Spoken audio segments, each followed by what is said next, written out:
Zdravo dragi moji, ovo je preukusan brzi kolač koji se pravi za 15 minuta, ne peče se u rerni.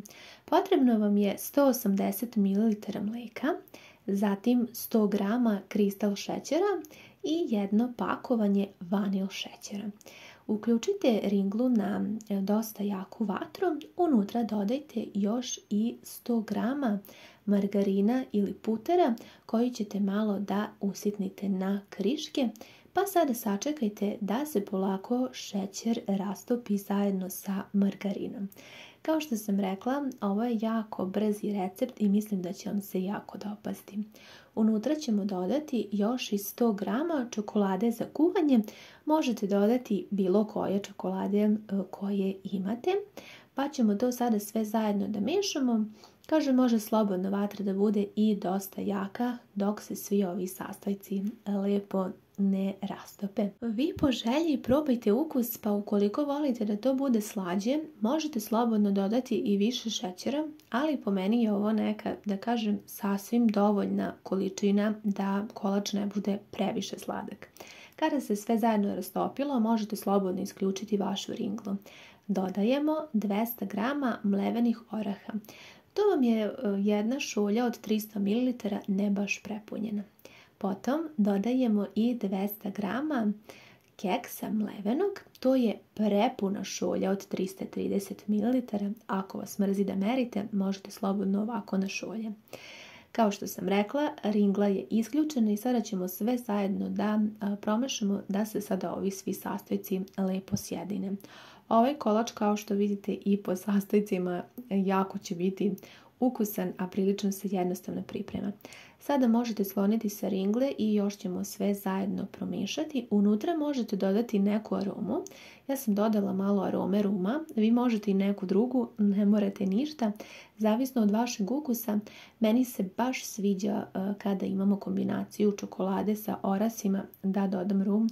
To mi nekako još doprinese ukusu. Pripremila sam kalup koji je dimenzije 30 x 10 cm.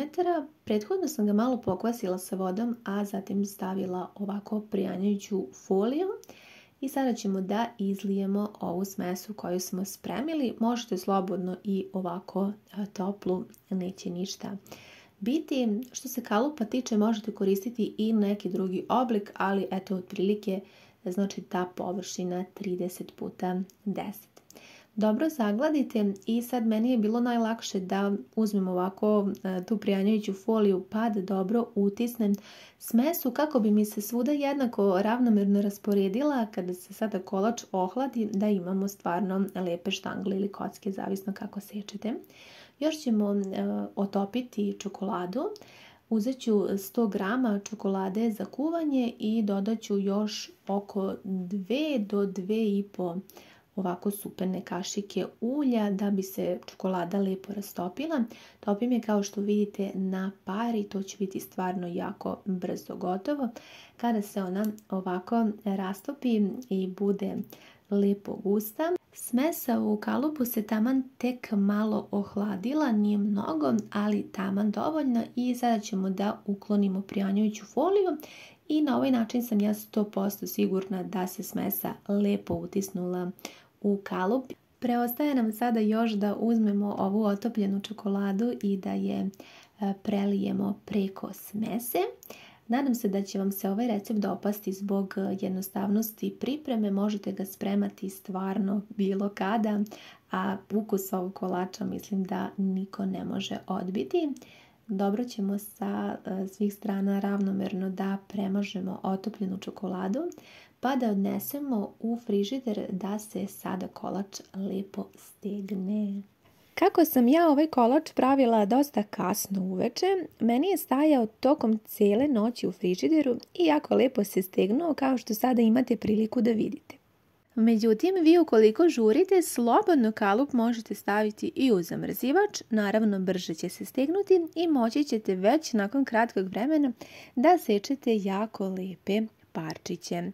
Jako je ukusan, naravno da kombinacija sa čokoladom i orasima je dobitna kombinacija, barem što se tiče mog ukusa i mislim da rijetko ko može odbiti parče ovakvog kolača.